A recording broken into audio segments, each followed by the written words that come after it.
ಆ, ಕರ್ನಾಟಕದಲ್ಲಿ ಭಾಳ ವಿಭಿನ್ನ ನೆಲೆಯೊಳಗಡೆ ಸಮಾಜ ಸೇವೆ ಮಾಡಿರ್ತಕ್ಕಂಥ ಜನರು ನನ್ನ ಕಣ್ಣ ಮುಂದೆ ಸಾಕಷ್ಟು ಜನ ಹಾದು ಹೋಗಿದ್ದಾರೆ.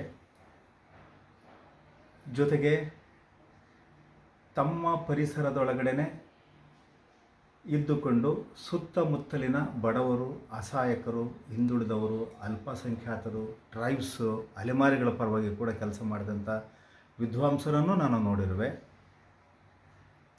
ತಮ್ಮ ಇತಿಮಿತಿಯಲ್ಲೇ ಬದುಕುತ್ತಾ ಸುತ್ತಮುತ್ತಲಿನವರಿಗೆ ಬದುಕಿಗೆ ಪ್ರೇರಣೆ ನೀಡುತ್ತಾ ಬದುಕಿದಂಥ ಜನರನ್ನು ಕೂಡ ನಾನು ನೋಡಿರುವೆ. ಅಂತಹ ಮಹನೀಯರಲ್ಲಿ ನಮ್ಮ ಕೊಪ್ಪಳ ಸೀಮೆಯ ಗಂಗಾವತಿ ನಗರದ ಚಿಕ್ಕ ಜಂತಕಲ್ನ ನಿವಾಸಿ ಜಿ ಶಿವಲಿಂಗಪ್ಪ ಎನ್ನುವಂತಹ ಅಸಾಮಾನ್ಯ ಸಂಘಟಕ, ಸಮಾಜ ಸೇವಕ, ರೋಟ್ರಿ, ಲಯನ್ಸ್, ಇತರೆ ಶರಣ ಸಂಘಟನೆಗಳು, ಬಸವಚೇತನ, ಬಸವ ಬಳಗ ಎನ್ನುವಂತಹ ಸಂಘಟನೆಗಳನ್ನು ಹುಟ್ಟುಹಾಕಿ ಸಮಾಜ ಸೇವೆಯನ್ನು ಮಾಡಿರ್ತಕ್ಕಂಥ ಜಿ ಶಿವಲಿಂಗಪ್ಪನವರ ಮನೆಗೆ ನಾನು ಇವತ್ತು ಬಂದಿದ್ದೇನೆ. ಕಾರಣ ಇಷ್ಟೇ, ತೆರೆಮರೆಯಲ್ಲಿರ್ತಕ್ಕಂಥ ಜನರನ್ನು ಗುರುತಿಸುವುದು, ಅಸಹಾಯಕ ಸಮುದಾಯಗಳನ್ನು ಐಡೆಂಟಿಟಿ ಮಾಡುವುದು, ತಮ್ಮ ಮಿತಿಯಲ್ಲಿ ಅವರಿಗೆ ಸಹಾಯ ಮಾಡುವುದು, ಅವರ ಬದುಕಿಗೆ ಪ್ರೇರಣೆ ನೀಡುವುದು, ಮೌಢ್ಯದಲ್ಲಿ ಸಿಲುಕಿರತಕ್ಕಂಥ ಜನರಿಗೆ ಉತ್ತೇಜನ ನೀಡಿ ಅವರನ್ನು ಸಮಾಜದ ಮುಖ್ಯವಾಹಿನಿಗೆ ತರುವಂತಹ ಕೆಲಸವನ್ನು ಮಾಡಿರ್ತಕ್ಕಂತಹ ನಮ್ಮ ಗಂಗಾವತಿಯ ಹಿರಿಯ ಜಂತಕಲ್ನ ನಿವಾಸಿ ಜಿ ಶಿವಲಿಂಗಪ್ಪ ಎನ್ನುವಂತಹ ಧೀಮಂತ ನಾಯಕ, ಧೀಮಂತ ವ್ಯಕ್ತಿತ್ವದ ಒಬ್ಬ ಔದಾರ್ಯತೆ ಇರುವಂಥ ಒಬ್ಬ ಮನುಷ್ಯನನ್ನು ಒಬ್ಬ ವ್ಯಕ್ತಿಯನ್ನು ನಾನು ತುಂಬ ಕಳೆದ 1.5-2 ದಶಕದಿಂದ ನಾನು ಅವ್ರು ನೋಡ್ತಾ ಬಂದಿರುವೆ.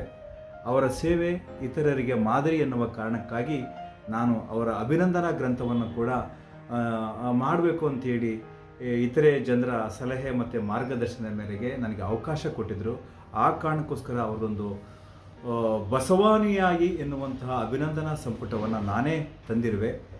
ಜೊತೆಗೆ ಆ ಕಾರ್ಯಕ್ಕೆ ಅವರ ತುಂಬ ಒಬ್ಬ ಪ್ರೋಗ್ರೆಸಿವ್ ಶಿಕ್ಷಕಿಯಾಗಿ ಜನಸಾಮಾನ್ಯರ ಪರವಾಗಿ ಕೆಲಸ ಮಾಡ್ತಾ ಆ ಶಿಕ್ಷಕ ವೃತ್ತಿಗೆ ಒಂದು ಗೌರವ, ಒಂದು ಬೆಲೆಯನ್ನು ತಂದುಕೊಟ್ಟಿರ್ತಕ್ಕಂತಹ ಶ್ರೀಮತಿ ಶ್ರೀದೇವಿ ಕೃಷ್ಣಪ್ಪ ಎನ್ನುವಂತಹ ಒಬ್ಬ ಶಿಕ್ಷಕಿ ಜೊತೆಗೆ ಸಾಹಿತ್ಯ ಸಂಪರ್ಕದ ಒಡನಾಟ ಮತ್ತು ಅವರ ಸಂಘಟನಾತ್ಮಕ ಕೆಲಸಗಳ ಮೂಲಕ ನಾನು ಅವರನ್ನು ಕಂಡುಕೊಂಡಿರುವೆ.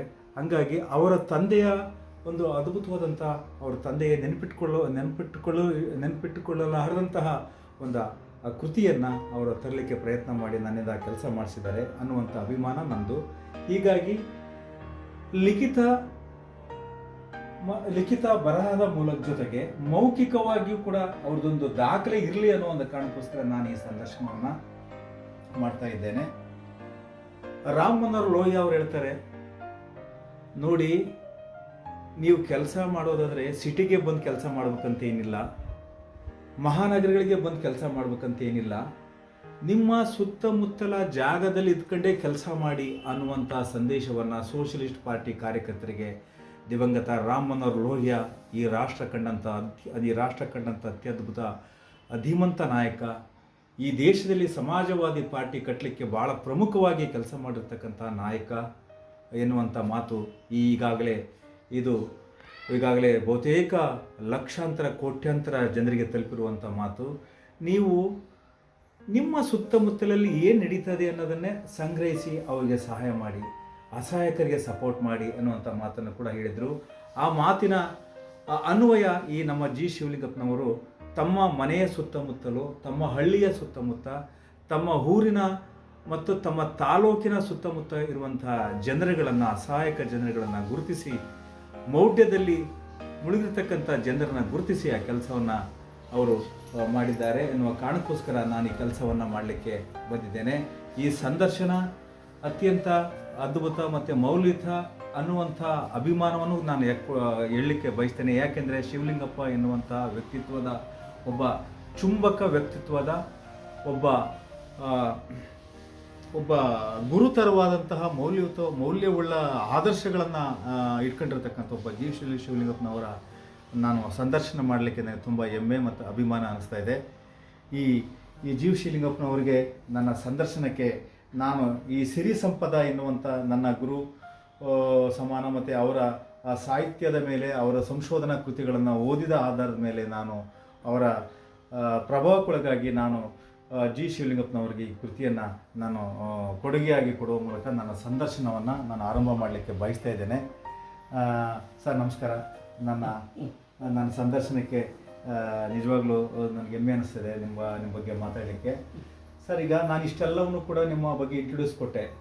ನೀವು ಶರಣ ಸಾಹಿತ್ಯದ ಎಲ್ಲ ಆಯಾಮದಲ್ಲಿ ಕೆಲಸ ಮಾಡಿದಿರಿ, ಸಮಾಜ ಸೇವೆಯೂ ಮಾಡಿದಿರಿ, ಅತ್ಯುತ್ತಮ ಸಂಘಟಕ ಎನ್ನುವಂತಹ ಸಂಘಟಕ ಎನ್ನುವಂಥ ಮಾತಿಗೂ ಕೂಡ ಪ್ರಶಂಸೆಗೂ ಕೂಡ ಒಳಗಾಗಿದ್ದೀರಿ. ಕರ್ನಾಟಕದ ಅತ್ಯುತ್ತಮ ಸಮಾಜ ಸೇವೆಯಲ್ಲಿ ತೊಡಗಿಸ್ತಕ್ಕಂಥ ಮಠಾಧೀಶರಿಂದ ನೀವು ಪ್ರಶಂಸೆ ಪಡೆದಿದ್ದೀರಿ. ಮತ್ತು ಈ ನಮ್ಮ ಸರ್ಕಾರದಲ್ಲಿ ಶಾಸಕರಾಗಿರ್ತಕ್ಕಂಥವ್ರು, ಮಂತ್ರಿಗಳಾಗಿರ್ತಕ್ಕಂಥವ್ರಿಂದನೂ ಕೂಡ ನೀವು ಪ್ರಶಂಸೆ ಪಡೆದಿದ್ದೀರಿ. ನನಗೆ ಅದು ಭಾಳ ಅಭಿಮಾನ ಮತ್ತು ಹೆಮ್ಮೆ. ಸರ್, ಈಗ ನನಗೆ ಇದೆಲ್ಲವೂ ಕೂಡ ನನಗೆ ಭಾಳ ಇಷ್ಟ ಆಗಿದೆ. ಲೋಹಿಯಾ ಅವ್ರ ಮಾತನ್ನು ಕೂಡ ನಾನು ಕೋಟ್ ಮಾಡಿದೆ. ನೀವು ನಗರಕ್ಕೆ ಬರಬೇಡಿ, ನಿಮ್ಮ ಸುತ್ತಮುತ್ತಲಿರುವಂಥ ಜನರನ್ನ ಐಡೆಂಟಿಟಿ ಮಾಡಿ ಬೆಳೆಸಿ, ನಿಮ್ಮ ಪರಿಸರವನ್ನು ಶುದ್ಧಗೊಳಿಸಿ ಅಂತ ಮಾತನ್ನು ಲೋಹಿಯಾ ಅವರು ಹೇಳಿದ್ದಾರೆ, ಬಸವಣ್ಣ ಅವರು ಹೇಳಿದ್ದಾರೆ. ಬಸವಾದಿ ಶರಣರು 12ನೇ ಶತಮಾನದಲ್ಲೇ ಹೇಳಿಕೊಟ್ಟಿದ್ರು. ಅದನ್ನು ಮತ್ತೆ ವ್ಯಾಖ್ಯಾನ ಮಾಡಿ ಲೋಹಿಯಾ ಅವರ ಮಾತನ್ನು ಇಡೀ ದೇಶದ ಸೋಷಲಿಸ್ಟ್ ಪಾರ್ಟಿ ಕಾರ್ಯಕರ್ತರಿಗೆ, ಸೋಷಲಿಸ್ಟ್ ಪಾರ್ಟಿ ಮುಖ್ಯಮಂತ್ರಿಗಳಿಗೆ, ಶ್ರೀಮಾನ್ ಜಿ.ಎಚ್. ಪಟೇಲರಿಗೆ, ಎಸ್. ಬಂಗಾರಪ್ಪ ಅವರಿಗೆ, ಕಾಗೋಡು ತಿಮ್ಮಪ್ಪ ಅವರಿಗೆ, ವೈಜನಾಥ ಪಾಟೀಲರಿಗೆ, ನಿಮ್ಮ ಗುಲ್ಬರ್ಗದ ಮುಖ್ಯಮಂತ್ರಿ ಆಗಿರ್ತಕ್ಕಂಥ ವೀರೇಂದ್ರ ಪಾಟೀಲರಿಗೆ, ಎಸ್.ಎಂ. ಕೃಷ್ಣ ಅವರಿಗೆ ಮಾತನ್ನು ಕೊಟ್ಟಿದ್ದರು. ಆ ಮಾತಿಗೆ ಪೂರಕವಾಗಿ ಅವರೆಲ್ಲರೂ ಕೆಲಸ ಮಾಡಿದ್ದಾರೆ. ಆದರೆ ನಿಮ್ಮನ್ನು ಅವ್ರ ಲೆವೆಲ್ಗೆ ಹೋಲಿಸದೇ ಇದ್ದರೂ ಕೂಡ ಅವ್ರ ಲೆವೆಲ್ಗೆ ನಾನು ಮೌಲ್ಯ ನಾನು ಕಟ್ಟಲ್ಲ. ಅವರ ಕೆಲಸದ ಪಾರ್ಟ್ ಆಫ್ ವೇನೇ ಬೇರೆ, ನಿಮ್ಮ ಕೆಲಸದ ವೇನೇ ಬೇರೆ. ನೀವು ಮಾಡಿರುವಂಥ ಈ ಕೆಲಸ ನಾನು ಭಾಳ ಮೆಚ್ಚುಗೆ ತರಿಸಿದೆ. ಸರ್, ಇದೆಲ್ಲದಕ್ಕಿಂತ ಮುಖ್ಯವಾಗಿ ನಾನು ಆ ವಿಷಯದ ಮತ್ತೆ ನಂತರ ಬರ್ತೀನಿ. ನಿಮ್ಮ ಬಾಲ್ಯ ಹೇಗಿತ್ತು ಸರ್? ನಿಮ್ಮ ಬದುಕಿನ ಬಾಲ್ಯ ಹೇಗಿತ್ತು ಆರಂಭದಲ್ಲಿ? ಬಾಲ್ಯದಿಂದ ನಿಮ್ಮ ಐಫೈ ಬದುಕಿನವರೆಗೆ ನಾವು ಹೋಗೋಣ ಈ ಸಂದರ್ಶನದಲ್ಲಿ. ನಿಮ್ಮ ಬಾಲ್ಯದ ಬಗ್ಗೆ ಮಾತಾಡಿ ಸರ್. ನಮಸ್ಕಾರ. Thank you sir. Thank you very much sir. ನೀವು ಹೇಳಿದಂತೆ ನಮ್ಮ ಬಾಲ್ಯದ ಬಗ್ಗೆ ಸರ್ ಕೇಳಿದಿರ್ತಾವು. ನಾವು ನಮ್ಮದು ದೊಡ್ಡ ಕುಟುಂಬ. ಓಕೆ. ನಮ್ಮ ತಂದೆ ಇಬ್ಬರು ಹೆಣ್ಣರು. Okay sir. ನಮ್ಮ ಇಬ್ಬರು ಹೆಣ್ಣರು, ಅವು 6 ಜನ ಗಂಡು ಮಕ್ಕಳು, 2 ಹೆಣ್ಣುಮಕ್ಕಳು. ಇಷ್ಟು ಜನ ಇದ್ದರೂ ಕೂಡ ನಮ್ಗೆ ಯಾರು ಅವ್ರ ತಾಯಿ ಮಕ್ಕಳು, ಇವ್ರು ಯಾರ ತಾಯಿ ಮಕ್ಕಳು ಅಂಬೋದು ಯಾರಿಗೂ ಗೊತ್ತಿದ್ದಿಲ್ಲ. ನಾವು ಯಾರಾದರೂ ಇಂಥವ್ರ ಮಕ್ಕಳು ಅಂತಲೇ ಹೇಳ್ತಿದ್ವಿ. ಓಕೆ. ನನ್ನ ಮದುವೆವರೆಗೂ ಕೂಡ ಇವರು ಇಂಥವ್ರ ತಾಯಿ ಮಗ ಎಂಬುದು ಯಾರಿಗೂ ಗೊತ್ತಿದ್ದಿಲ್ಲ. ಇಷ್ಟು ನಾವು ಅನ್ಯೋನ್ಯತೆಯಾಗಿ ನಾವು ಬಾಳಿದ್ವಿ, ಬದುಕ್ತಾ ಇದ್ವಿ. ಇಷ್ಟು ನಮ್ಮದು ಏನಂತಂದರೆ ಕೇವಲ 3 ಎಕರೆ ಜಮೀನು. ನಮ್ಮ ತಂದೆ 6 ಜನ ಮಕ್ಕಳು ಅಂತೇಳಿ ಹಿಂಗಿದ್ದಾಗ ನಾವು ಭಾಳ ಕಷ್ಟದಲ್ಲಿ ಇದು ಮಾಡಿದ್ವಿ. ಆದರೂ ನಮ್ಮ ತಂದೆ ಎಲ್ಲ ಇದ್ರೊಳಗೆ ನಮಗೆ ಸಹಕಾರ ಮಾಡಿದರು. ನಮಗೆ ಓದಲಿಕ್ಕೆ ಎಲ್ಲ ರೀತಿಯಿಂದ ಅನುಕೂಲ ಮಾಡಿಕೊಟ್ಬಿಟ್ರು. ಆಮೇಲೆ ಏನು ಇದ್ದರೂ ಕೂಡ ತನ್ನ ಕಷ್ಟವನ್ನು ಕೂಡ ಇದು ಮಾಡಿ ನಮಗೆ ಶಾಲೆಗೆ ಓದಲಿಕ್ಕೆ, ಫೀಸ್ ಕಟ್ಟಲಿಕ್ಕೆ, ಪುಸ್ತಕಗಳು ತರಿಸಿಕೊಡ್ಲಿಕ್ಕೆ ಎಲ್ಲ ರೀತಿಯಿಂದ ಸಹಾಯ ಮಾಡ್ತಾ ಬಂದರು. ನಾವು ಬಿ ಕಾಮ್ ಓದುವವರೆಗೂ ಕೂಡ ನಮ್ಮ ಕಷ್ಟಗಳು ಭಾಳ ತೊಂದರೆಯಲ್ಲೇ ಇರ್ತಿದ್ವಿ. ಯಾವಾಗ ನಮ್ಮ ಅಣ್ಣವರು ಇಲ್ಲಿ ವೇಸಿಸನ್ ಸೆಕ್ರೆಟರಿ ಆಗಿ ಕೆಲಸ ಮಾಡ್ಲಿಕ್ಕೆ ಬಂದ್ರಲ್ಲ, ಆವಾಗ ನಮಗೆ ಅವ್ರು ದುಡಿಯಕತ್ತಿದ ಮೇಲೆ ನಮ್ಮ ಬದುಕು ಒಂದು ಸುಖ ಇದಕ್ಕೆ ಬಂತು. ಹಿಂಗಾಗಿ ನಾವು ಅವರನ್ನು, ನಮ್ಮ ಅಣ್ಣವ್ರನ್ನ ಭಾಳ ನೆನೆಸಲೇಬೇಕು. ಸರಿ ಸರ್. ಹೇಳಿ ಸರ್. ಅಣ್ಣವ್ರ ಹೆಸರು ಹೇಳಿ ಸರ್. ಅಣ್ಣನ ಹೆಸರು ಹೇಳ್ಬೇಕು. ಅಣ್ಣವ್ರು ಬುಡ್ಡಪ್ಪ ಅವರು ಅಂತಂದೇಳಿ. Okay sir. ಓಕೆ. ನಮ್ಮ ಇದು ಅದಕ್ಕಿಂತ ಪೂರ್ವದಲ್ಲಿ ಇನ್ನು 2 ಅಣ್ಣವರಿದ್ದರೂ ಕೂಡ ಅವರ ಬೇರೆ ಬೇರೆ ಊರಲ್ಲಿ ಇದು ಮಾಡ್ತಾ ಇದ್ರು. ಹಿಂಗಾಗಿ ಅವ್ರದ್ದು ಇದು ಸಂಬಂಧಕ್ಕೆ ಬಂದಿಲ್ಲ. ಆದರೆ ಇವರು ನಮ್ಮ ದೊಡ್ಡ ಕುಟುಂಬವನ್ನು ಎಲ್ಲ ರೀತಿಯಿಂದ ಬದುಕಲಿಕ್ಕೆ ಸಹಕಾರ ಮಾಡಿದರು. ನಾನು ಬಿ ಕಾಮ್ ಓದೋವರೆಗೂ ಕೂಡ ಚಪ್ಪಲಿ ಹಾಕಿದ್ದಿಲ್ಲ. ಅಂದ್ರೆ ಅಷ್ಟು ಬಡತನ ಇತ್ತು ನಮಗೆ. Yes sir. ಹಂಗೆ ಹಿಂಗಿದ್ದಾಗ ನಮಗೆ ಚಪ್ಪಲಿ ಕೂಡ ಕೊಡಿಸಿದ್ರು ಅವರು ಆ ಸಂದರ್ಭದಲ್ಲಿ. ನಾನು ಚಪ್ಪಲಿ ಇಟ್ಕೊಂಡು ಅಡ್ಡಾಡಿದಾಗ ಅದರ ಸುಖ ಏನಿರ್ತದೆ ಎಂಬುದು ಅವಾಗ ನನಗೆ ಗೊತ್ತಾಯ್ತು. ಚಪ್ಪಲಿ ಅಂದ್ರೆ ಅಷ್ಟು ಅಲ್ಲಿವರೆಗೂ ಬರೀ ಚಪ್ಪಲಿ ಇಲ್ದಂಗೆ ಬಿಸಿಲಲ್ಲೇ ಅಡ್ಡಾಡ್ಕೊಂತ ನಾವು ಇರ್ತಿದ್ವಿ ನಾವು. ಹಿಂಗಿರ್ಬೇಕಾದ್ರೆ ನಮ್ಮ ಅಣ್ಣವ್ರು ನಮಗೆ ಸಹಕಾರ ಮಾಡಿದ್ರು. ಹಿಂಗಾದ ನಂತರ ನಾವೆಲ್ಲರೂ ಅಭ್ಯಾಸ ಇದ್ರ ಕಡೆ ಲಕ್ಷ್ಯ ಕೊಡ್ತೀವಿ. ಖಂಡಿತ ಕರ್ನಾಟಕದ ಸಮಸ್ತ ನಾಗರಿಕರಲ್ಲಿ ನಾನು ಕೇಳ್ಕೊಳ್ಳೋದು ಅಂತಂದರೆ, ಒಂದು ಮಧ್ಯಮ ವರ್ಗದ ಕುಟುಂಬದವರು ಕೂಡ ಸಮಾಜದ ಮುಖ್ಯವಾಹಿನಿಗೆ ಬರಬಹುದು ಅನ್ನುವುದನ್ನು ಹಿರಿಯ ಜಂತಕಲ್ನ ಜಿ ಶಿವಲಿಂಗಪ್ಪನವರು ತೋರಿಸ್ಕೊಟ್ಟಿದ್ದಾರೆ. ಯಾಕೆಂದರೆ ನನಗೆ ಅವರ ಬದುಕಿನ ಹರವು ಇದೆಯಲ್ಲ, ನನಗೆ ಅದು ಬಹಳ ಮುಖ್ಯ ಅನ್ನಿಸ್ತದೆ. ಯಾಕೆಂದರೆ ಕಾಲಿಗೆ ಪಾದರಕ್ಷೆ ಚಪ್ಪಲಿ ಇಲ್ಲದ ಹಾಗೆ ಓದಲಿಕ್ಕೆ ಸಮಸ್ಯೆಯನ್ನು ಸಾಕಷ್ಟು ಅನುಭವಿಸಿದಂಥ ಒಬ್ಬ ವ್ಯಕ್ತಿ ಅಭ್ಯಾಸವನ್ನು ಮಾಡಿ ಬಿಕಮ್ ಅನ್ನು ಮುಗಿಸಿ, ಬಡತನದಲ್ಲಿ ಬಿಕಮ್ ಅನ್ನು ಮುಗಿಸಿ ಅಣ್ಣವರ ಸಹಕಾರದಲ್ಲಿ, ತಂದೆಯ ಸಹಕಾರದಲ್ಲಿ ಈ ಮಟ್ಟಕ್ಕೆ ಬೆಳೆದಿದ್ದಾರೆ. ಅದು ನನಗೆ ಹೆಮ್ಮೆ ಅಂತ ಅನ್ನಿಸ್ತದೆ. ಇದು ನನಗೂ ಕೂಡ ಪ್ರೇರಣೆ ಇದು, ಸಮಾಜದಲ್ಲಿ ನನಗೂ ಕೂಡ ಪ್ರೇರಣೆ ಇದು. ನಾವು ಇಂಥ ಹಿರಿಯರನ್ನ ನಾವು ಅನುಸರಿಸಿ ನಡೆದರೆ ಖಂಡಿತ ಈ ನಮ್ಮ ಸಮಾಜ ಸುಧಾರಣೆ ಕಾಣುತ್ತೆ. ನಮ್ಮ ಎಲ್ಲ ಸಮಾಜದ ಬಂಧುಗಳು ಕೂಡ ಇದನ್ನು ಅನುಸರಿಸಬೇಕು ಅನ್ನೋದು ಕೂಡ ನಾನು ಹೇಳಲಿಕ್ಕೆ ಬಯಸ್ತೇನೆ. ಜಿ ಶಿವಲಿಂಗಪ್ಪ ಎನ್ನುವಂತಹ ಒಬ್ಬ ಮಾನವೀಯ ಮೌಲ್ಯದ ನಾಯಕ ಅಂತ ನಾನು ಕೂಡ ಕರಿತೇನೆ. ನಾಯಕ ಅಂದರೆ ಬರೀ ರಾಜಕಾರಣಿ, ZP member, TP member, MLA MLC ಅಂತ ಅಲ್ಲ. ಸಮಾಜದಲ್ಲಿ ಇದ್ಕೊಂಡು ಯಾರು ಕೆಲಸ ಮಾಡ್ತಾರೋ ಅವರೆಲ್ಲರೂ ಕೂಡ ನಮಗೆ ನಾಯಕರಾಗಿ ಕಾಣ್ತಾರೆ. ಅಂಥ ಆದರ್ಶ ಮೌಲ್ಯಗಳು ಇರುವಂತಹ ಒಬ್ಬ ಜಿ ಶಿವಲಿಂಗಪ್ಪ ಎನ್ನುವಂಥವರ ಮೇಲೆ ನನಗೆ ತುಂಬ ಅಭಿಮಾನ ಮತ್ತು ಹೆಮ್ಮೆ ಅನಿಸಿದೆ. ಯಾಕೆಂದರೆ ಕರ್ನಾಟಕದಲ್ಲಿ ಕೋಟ್ಯಾಂತರ ಮಠಗಳಿದ್ದಾವೆ, ಮಠಾಧೀಶರಿದ್ದಾರೆ. ಆದರೆ ನಾನು ಮೆಚ್ಚುವಂಥ ಮಠಗಳಲ್ಲಿ 4 ಮಠಗಳು ಈ ಕರ್ನಾಟಕವನ್ನು ಕಟ್ಟಿದ್ದು, ಕರ್ನಾಟಕದ ಸಾಂಸ್ಕೃತಿಕ ಚರಿತ್ರೆಯನ್ನು ಮರುರೂಪಿಸಿದ್ದು, ಧಾರ್ಮಿಕವಾಗಿ ಶೈಕ್ಷಣಿಕವಾಗಿ ಸಾಕಷ್ಟು ಕೊಡುಗೆ ಕೊಟ್ಟಿರ್ತಕ್ಕಂಥ 4 ಮಠಗಳು. ಆ ಮಠಗಳ ಮಠಾಧೀಶರು ಜಿ ಶಿವಲಿಂಗಪ್ಪ ಅವರನ್ನು ಐಡೆಂಟಿಟಿ ಮಾಡಿವೆ. ಯಾಕೆ ಈ ಮಾತನ್ನು ಹೇಳ್ತೀನಿ ಅಂದರೆ, ಗದಗಿನ ತೋಂಟದ ಸಿದ್ಧಲಿಂಗಾಯತಿಗಳು ಎಂಥ ಆಧ್ಯಾತ್ಮದ ಪುರುಷರು, ಎಂಥ ಪ್ರೋಗ್ರೆಸಿವ್ ಸ್ವಾಮೀಜಿಗಳು, ಒಂದು ಇಳಕಲ್ಲು ಮಾಂತಶ್ರೀಗಳು. ಇಳಕಲ್ಲು ಮಠ ಅಂದರೆ ನಮಗೆ ಮೈ ರೋಮಾಂಚನ ಅನಿಸುತ್ತೆ. ಯಾಕೆ ರೋಮಾಂಚನ ಅನಿಸುತ್ತೆ ಅಂದರೆ, ಅಷ್ಟೊಂದು ಭಕ್ತರ ಭಾವನೆಗಳನ್ನು ಒಗ್ಗೂಡಿಸುವುದು, ಭಕ್ತರ ಭಾವನೆಗಳನ್ನು ಒಂದು ಉತ್ತೇಜನ ನೀಡುವುದು, ಅವರಲ್ಲಿ ಸೌಹಾರ್ದತೆಯನ್ನು ಕ್ರಿಯೇಟ್ ಮಾಡುವಂಥ ಇಳಕಲ್ ಮಠ. ಜೊತೆಗೆ ಕೂಡಲ ಸಂಗಮದ ಬಸವಣ್ಣನವರು ನಡೆದಾಡಿದಂತಹ ಒಂದು ನೆಲದಲ್ಲಿ ಒಂದು ಮಠವನ್ನು ಕಟ್ಟಿಕೊಂಡು ಲಿಂಗಾನಂದ ಶ್ರೀಗಳು ಅಂತ ಹೇಳ್ಕೊಂಡು ಬಸವ ಧರ್ಮ ಪೀಠ ಎನ್ನುವಂಥ ಪೀಠವನ್ನು ಕಟ್ಟಿಕೊಂಡು ಬಸವಾದಿ ಶರಣರ ಆದರ್ಶಗಳನ್ನು ಬಿತ್ತುವಂಥ ಕೆಲಸ ಮಾಡಿರ್ತಕ್ಕಂಥ ಒಬ್ಬ ಲಿಂಗಾನಂದ ಶ್ರೀಗಳು, ನಂತರ ಬಂದಂಥ ಮಾತೆ ಮಾದೇವಿ ಎನ್ನುವ ಮೌಲ್ಯಗಳನ್ನು ಐಡೆಂಟಿಟಿ ಗುರುತಿಸಿ ನಿಮ್ಮನ್ನು ಬೆಳೆಸಿದ್ದಾರೆ. ಅಂಥವ್ರ ಜೊತೆಗೆ ನೀವು ಬೆಳೆದಂಥವ್ರನ್ನ ಕಾಣಕ್ಕೋಸ್ಕರ ನನಗೆ ಅಭಿಮಾನ ಮತ್ತು ಹೆಮ್ಮೆ. ಜೊತೆಗೆ ಈಗ ನಮ್ಮ ಕೊಪ್ಪಳ ಜಿಲ್ಲೆ ಒಳಗಡೆ ಸೂಳೆಕಲ್ ಮಠಾಧೀಶರು ಅಂತ ಒಬ್ಬರು ಇದ್ದಾರೆ. ಅವರು ಯಾವತ್ತೂ ಕೂಡ ಯಾರನ್ನು ಕೂಡ 1 ರೂಪಾಯಿಯನ್ನು ಬೇಡದೇ ಇರುವಂಥವ್ರು. ಜೋಳಿಗೆಗೆ ಜಂಗಮ ಬಲ ಅಂತ ಹೇಳ್ತಾರೆ. ಅವರು ಜೋಳಿಗೆ ಹಾಕ್ತೇನೆ ಮಠವನ್ನು ನಡೆಸ್ತಕ್ಕಂಥ ಒಬ್ಬ ಸಂತರವರು. ಯಾರ ನೆರವು ಪಡೆಯದೆ, ಸರ್ಕಾರದ ನೆರವು ಪಡೆಯದೆ ಅವರು ಮಠವನ್ನು ಕಟ್ಟಿದಂಥವ್ರು. ಅಂಥ ಮಠಾಧೀಶರು ಕೂಡ ನಿಮ್ಮನ್ನು ಒಪ್ಕೊಳ್ತಾರೆ. ಜೊತೆಗೆ ಚಿತ್ರದುರ್ಗ ಮುರುಘಾ ಶರಣರು ಅಂತ ಒಬ್ಬರಿಗಿದೆ. ಅದು ಭಾಳ ಅತ್ಯಂತ ಪವಿತ್ರವಾದಂಥ ಮಠ ಇತ್ತು ಒಂದು ಕಾಲಕ್ಕೆ. ಆ ಮಠದ ಪರಂಪರೆಯಲ್ಲಿ ಬೆಳೆದಿರ್ತಕ್ಕಂಥವ್ರು ಕರ್ನಾಟಕದ ಧೀಮಂತ ನಾಯಕ ಮುಖ್ಯಮಂತ್ರಿ GH ಪಟೇಲ್ ಆ ಮಠವನ್ನು ಬೆಳೆಸಿದಂಥವ್ರು. ಆ ಮಠದ ದೇವರು ಅವರ ಮಠಕ್ಕೆ ನಡ್ಕೊಳ್ಳುವಂಥ ಸಂಪ್ರದಾಯ GH ಪಟೇಲ್ ಅಂತವರು. ಅಂಥ ಮಠಾಧೀಶರು ಮುರುಘಾ ಶರಣರ ಪ್ರೀತಿ ವಿಶ್ವಾಸವನ್ನು ಸಂಪಾದಿಸ್ತಕ್ಕಂಥ ಜಿ ಶಿವಲಿಂಗಪ್ಪನವರು ನನಗೆ ಮಾದರಿ ಅಂತ ನನಗೆ ಬಹಳ ಅಭಿಮಾನ ಮತ್ತು ಹೆಮ್ಮೆ ಅನಿಸಿದೆ.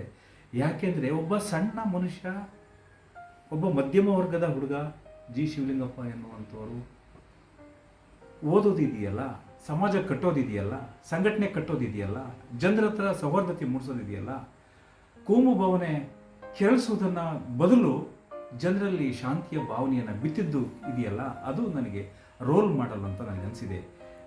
ಸಮಸ್ತ ಜನರಿಗೆ ನಾನು ಕೇಳ್ಕೊಳ್ಳೋದಿಷ್ಟೇ, ಇಂಥ 10 ಜನ ಒಂದು ಹಳ್ಳಿಯಲ್ಲಿ ಇಂಥ ಒಬ್ಬರು ಇಬ್ಬರು 10 ಜನ ಇದ್ದರೆ ಆ ಊರು ಆ ಭಾಗ ಶಾಂತಿಯ ವಾತಾವರಣದಿರುತ್ತೆ. ಎಲ್ಲ ಜಾತಿಯ ಜನರು ಕೋಮು ಸೌಹಾರ್ದತೆಯಿಂದ ಬದುಕ್ತಾರೆ ಅನ್ನುವಂಥದ್ದು ನನ್ನ ಅಭಿಪ್ರಾಯ. ಆದ ಕಾರಣ ನಾನು ಸುಮಾರು 350 ಪುಟಗಳ ಒಂದು ಅಭಿನಂದನಾ ಗ್ರಂಥವನ್ನು ಬಸವಾನುಯಾಯಿ ಅನ್ನುವ ಕಾನ್ಸೆಪ್ಟಿನ ಆಧಾರದ ಮೇಲೆ ತಗೊಂಡ್ಬಂದಿದ್ದೇನೆ. ಅದ್ಭುತವಾದಂಥ ಲೇಖನಗಳನ್ನು ಬರೆದಿದ್ದಾರೆ. ಈ ಊರಿನ ಹೆಮ್ಮೆಯ ಸಾಹಿತಿ ಎಂ ಕಲಬುರ್ಗಿ ಅಂತವರು ಶಿಷ್ಯರು, ಡಾಕ್ಟರ್ BV ಶಿರೂರು ಅನ್ನುವಂಥ ಈ ಡಾಕ್ಟರ್ BV ಶಿರೂರು ಅಂಡರಲ್ಲಿ ಕೆಲಸ ಮಾಡಿದ್ದಾರೆ. ಇವರು ತುಂಬ ಕರ್ನಾಟಕದಲ್ಲಿ ಎಂ ಕಲಬುರ್ಗಿ ಮತ್ತು ಡಾಕ್ಟರ್ M ಚಿದಾನಂದ ಮೂರ್ತಿ ಬಿಟ್ಟರೆ ಸಂಶೋಧನಾ ಕ್ಷೇತ್ರದಲ್ಲಿ 3ನೇ ಹಂತದ ಸಂಶೋಧಕರು ಇವರು ಕರ್ನಾಟಕದಲ್ಲಿ. ಅಂಥವರ ಜೊತೆಗೆ ಸಹವಾಸ ಮಾಡಿ ಅಂಥವ್ರ ಜೊತೆಗೆ ಸಂಪರ್ಕ ಸಂಬಂಧ ಅಧ್ಯಯನದ ಒಳಗಡೆ ಮಾಗಿದಂತಹ ಡಾಕ್ಟರ್ ಶರಣಬಸಪ್ಪ ಕೋಲ್ಕಾರ್, CH ನಾರನಾಳ್ ಎನ್ನುವಂಥ ಶರಣರು, ಜೊತೆಗೆ ಇನ್ನೂ ಸಾಕಷ್ಟು ಜನ, ಸುಮಾರು ಒಂದು 50 ಜನ ಒಳ್ಳೆಯ ವಾಗ್ಮಿಯಾಗಿ ಕೆಲಸ ಮಾಡಿರ್ತಕ್ಕಂಥ ಜಾಜಿ ದೇವೇಂದ್ರಪ್ಪ ಎನ್ನುವಂಥ ಒಬ್ಬ ದೊಡ್ಡ ವಿದ್ವಾಂಸರು ಕೂಡ ನಮ್ಮ G ಶಿವಲಿಂಗಪ್ಪನವ್ರ ಬಗ್ಗೆ ತುಂಬ ಒಳ್ಳೆಯ ಲೇಖನವನ್ನು ಬರ್ಕೊಟ್ಟಿರೋ ದೊಡ್ಡ ವಿದ್ವಾಂಸರು ಕೂಡ ನಮ್ಮ G ಶಿವಲಿಂಗಪ್ಪನವ್ರ ಬಗ್ಗೆ ತುಂಬ ಒಳ್ಳೆಯ ಲೇಖನವನ್ನು ಬರ್ಕೊಟ್ಟಿದ್ದಾರೆ. ಈ ಪುಸ್ತಕ ಅತ್ಯುತ್ತಮವಾದಂಥ ಪುಸ್ತಕ ಅಂತ ಹೇಳಿ G ಶಿವಲಿಂಗಪ್ಪನವರ ಪುಸ್ತಕದ ಬಗ್ಗೆ ನನ್ನ ಗುರು ನಾಡೋಜ ಗೋರು ಚನ್ನಬಸಪ್ಪ ಎನ್ನುವಂಥವ್ರು, ಅವ್ರಿಗೆ ಎಂಥ ದೊಡ್ಡ ಸಾಹಿತಿ, ಕರ್ನಾಟಕದ ದೊಡ್ಡ ಮೇರು ಪರ್ವತ, ಅದು ಜಾನಪದ ಕ್ಷೇತ್ರದ ಆ ಶರಣ ಸಾಹಿತ್ಯ ಪರಿಷತ್ತನ್ನು ಕಟ್ಟಿದಂತಹ ಒಬ್ಬ ದೊಡ್ಡ ದಿಗ್ಗಜರು, ಜೊತೆಗೆ ತುಮಕೂರು ಸಿದ್ಧಗಂಗಾ ಶ್ರೀಗಳಿಗೆ ಆಪ್ತ ಕಾರ್ಯದರ್ಶಿಯಾಗಿ ಕೆಲಸ ಮಾಡಿರ್ತಕ್ಕಂಥವ್ರು, ಸುತ್ತೂರು ಮಠದ ಶ್ರೀಗಳಿಗೆ ಆಪ್ತ ಕಾರ್ಯದರ್ಶಿಯಾಗಿ ಕೆಲಸ ಮಾಡಿರ್ತಕ್ಕಂಥವ್ರು ನಮ್ಮ ನಾಡೋಜ ಗೋರುಚ ಅಂತವರು. ಅಂಥವರು 3-4 ಪುಟಗಳ ವಿಸ್ತಾರವಂತ ಅದ್ಭುತವಾದಂಥ ಮುನ್ನುಡಿಯನ್ನು ಆ ಪುಸ್ತಕಕ್ಕೆ ಬರೆದಿದ್ದಾರೆ. ಜೊತೆಗೆ ಇಂದಿನ ಕರ್ನಾಟಕ ಕನ್ನಡ ಅಭಿವೃದ್ಧಿ ಪ್ರಾಧಿಕಾರದ ಚೇರ್ಮನ್ರಾಗಿರ್ತಕ್ಕಂಥ ಪುರುಷೋತ್ತಮ ಬಿಳಿಮೆಲಿ ಎನ್ನುವಂತಹ ಒಬ್ಬ ದೊಡ್ಡ ನಮ್ಮ ಕರ್ನಾಟಕದ ಬಹುದೊಡ್ಡ ವಿದ್ವಾಂಸರು, ಅವರು ಕೂಡ 4-5 ಪುಟಗಳು ಒಳ್ಳೆಯ ಮುನ್ನುಡಿ ಬರೆದರು. ತುಂಬ ಅದ್ಭುತವಾದಂಥದ್ದು, ಒಂದೊಂದು ಅಕ್ಷರಕ್ಕೂ ಕೂಡ ಒಂದು ಆ ಮುನ್ನುಡಿಗೆ ಮೌಲ್ಯ ಇದೆ. ಅಂಥವ್ರು ಹೊಸದಿಲ್ಲಿಯಲ್ಲಿ ಕೂತ್ಕೊಂಡು ಮುನ್ನುಡಿ ಬರೀತಾರೆ. ಜಿ ಶಿವಲಿಂಗಪ್ಪನವ್ರ ಬಗ್ಗೆ ಹೊಸದಿಲ್ಲಿಯಲ್ಲಿ ಕೂತ್ಕೊಂಡು ಬರೀತಾರೆ. ಹೊಸದಿಲ್ಲಿಯ ಜವಾಹರ್ಲಾಲ್ ನೆಹರು ವಿಶ್ವವಿದ್ಯಾಲಯದ ಕನ್ನಡಾಧ್ಯಯನ ಪೀಠದ ಚೇರ್ಮನ್ರವರು. ಅಂಥವರು ನಮ್ಮ ಜಿ ಶಿವಲಿಂಗಪ್ಪನವ್ರನ್ನ ಅಲ್ಲಿ ಕೂತ್ಕೊಂಡು ಆ ಲೇಖನಗಳನ್ನು ನೋಡಿ ಜಿ ಶಿವಲಿಂಗಪ್ಪನವ್ರನ್ನ ಆ ಬರಹದ ಮೂಲಕ ಅವ್ರ ಸೇವೆ ಎಂಥದನ್ನು ಕೂಡ ಅವರು ಐಡೆಂಟಿಟಿ ಮಾಡ್ತಾರೆ. ಅದು ನನಗೆ ಹೆಮ್ಮೆ. ಇನ್ನೊಂದು, ಕರ್ನಾಟಕದಲ್ಲಿ ರಂಗಭೂಮಿಗೆ ಒಂದು ಹೊಸ ದಿಕ್ಕನ್ನು ಕೊಟ್ಟಿರ್ತಕ್ಕಂಥ ಒಬ್ಬ ರಂಗ ಜಂಗಮ ಅಂತೀನಿ ನಾನು ಅವರಿಗೆ, ರಂಗ ದಿಗ್ಗಜ ಅಂತೀನಿ ನಾನು. ರಂಗಾಯಣಕ್ಕೆ ಒಂದು ಹೊಸ ರೂಪ ಕೊಟ್ಟಂಥವ್ರು. ಕರ್ನಾಟಕದ NSD ಅಂತ ರಾಷ್ಟ್ರೀಯ ನಾಟಕ ಶಾಲೆ ಅಂತ 12 ರಾಜ್ಯಗಳಿಗೆ ಅಧ್ಯಯನ ಮಾಡಿಸಿ 12 ರಾಜ್ಯಗಳ ವಿದ್ಯಾರ್ಥಿಗಳಿಗೆ MA ರಂಗಭೂಮಿಯನ್ನು ಓದೋದು ಹೇಗೆ ಅಂತ ಹೇಳ್ಕೊಟ್ಟಂಥ ಒಬ್ಬ ದೊಡ್ಡ ರಂಗ ನಿರ್ದೇಶಕರು. ಅವ್ರ ಬಗ್ಗೆ ಬೆಂಗಳೂರಲ್ಲಿ ಕೂತ್ಕೊಂಡು ಅವ್ರು ಮುನ್ನುಡಿ ಬರೀತಾರೆ. ಎಲ್ಲೋ ಗಂಗಾವತಿ, ಎಲ್ಲೋ ಬೆಂಗಳೂರು, ಎಲ್ಲಿಯ ಡೆಲ್ಲಿ, ಹೀಗೆ ನಾನು 3 ಜನ ಅತ್ಯುತ್ತಮವಾದಂಥ ದೊಡ್ಡ ವಿದ್ವಾಂಸರು ಜಿ ಶಿವಲಿಂಗಪ್ಪನವ್ರನ್ನ ನಾನಾ ಮುಖಗಳಲ್ಲಿ, ಅವರ ಸಮಾಜ ಸೇವೆ, ಅವರ ಸಂಘಟನಾತ್ಮಕ ಸೇವೆ, ಅವರ ರೊಟೇರಿಯನ್ ಸೇವೆ, ಅವರ ಲಯನ್ಸ್ ಸೇವೆ, ಅವರ ಈ ಏನು ಬಸವಚೇತನ, ಬಸವ ಬಳಗ, ಎಂಥ ಟೈಟಲು, ಅಂಥ ಸಂಸ್ಥೆಗಳನ್ನು ಹುಟ್ಟು ಹಾಕಿದಂಥವ್ರು. ಅದ್ರ ಬಗ್ಗೆ ನನಗೆ ಹೆಮ್ಮೆ ಇದೆ. ಆ ಲೇಖನ ಕೂಡ ತುಂಬ ಚೆನ್ನಾಗಿದೆ.